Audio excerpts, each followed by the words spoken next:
Yep. So you talked a lot about buying your time back, and you did that, and there's a lot of methodologies for how to do that. I'd love to get into more of the specifics on it, but one of which you talked about by using leverage and hiring the right people. We all know how painful it can be to hire the wrong people, but sometimes that's the process of figuring out how to hire the right people. So you can't not do it. You can't be afraid to do it. But I'd love to hear your thoughts on that, because this was my first experience. I went a different path than you on the side of like passive income. So I bought assets that produced income. I bought my time back via, not people, but income producing assets.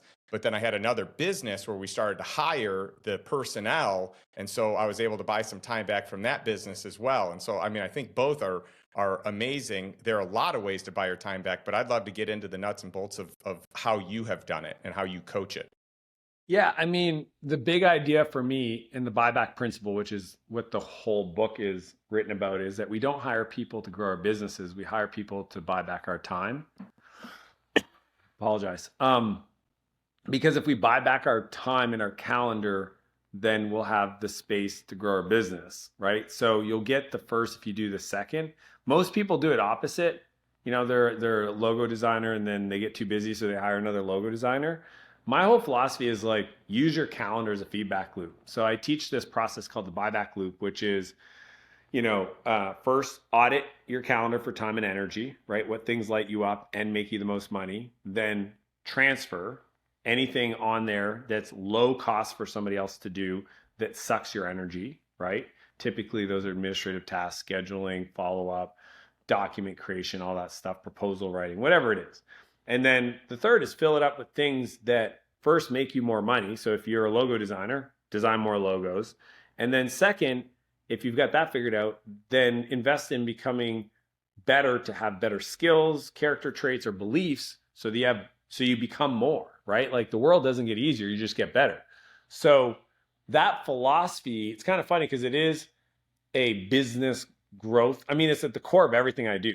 Like literally, I look at my calendar 3 times a year and I go, okay, based on what I'm doing now, does this light me up? Does this, increase my enterprise value and all my different assets? If I now feel like this is something I don't want to do anymore, it's taking my energy, or it's not a good use of my time, there's no leverage there, then that's the bucket of stuff that I then put to then go hire people to take that over, right? Sometimes like I buy companies. So sometimes that's, hiring a CEO. Other times it's, I'm building out a media team, right? That in creative writers and all these different things. So to me, the philosophy is very simple, is I want to teach people how to build businesses they don't grow to hate. Because I think most people end up growing a company, right? It doesn't matter what industry, and they get to a certain place, what I call the pain line. When they hit that pain line, they decide to either sell, sabotage, or stall their growth. And all 3 of those options are just, reactions to a situation that you don't have to be in. You just chose to bring people onto your world or not charge enough for your services or whatever that cause you to get stuck. And that's what I help entrepreneurs do, is get unstuck.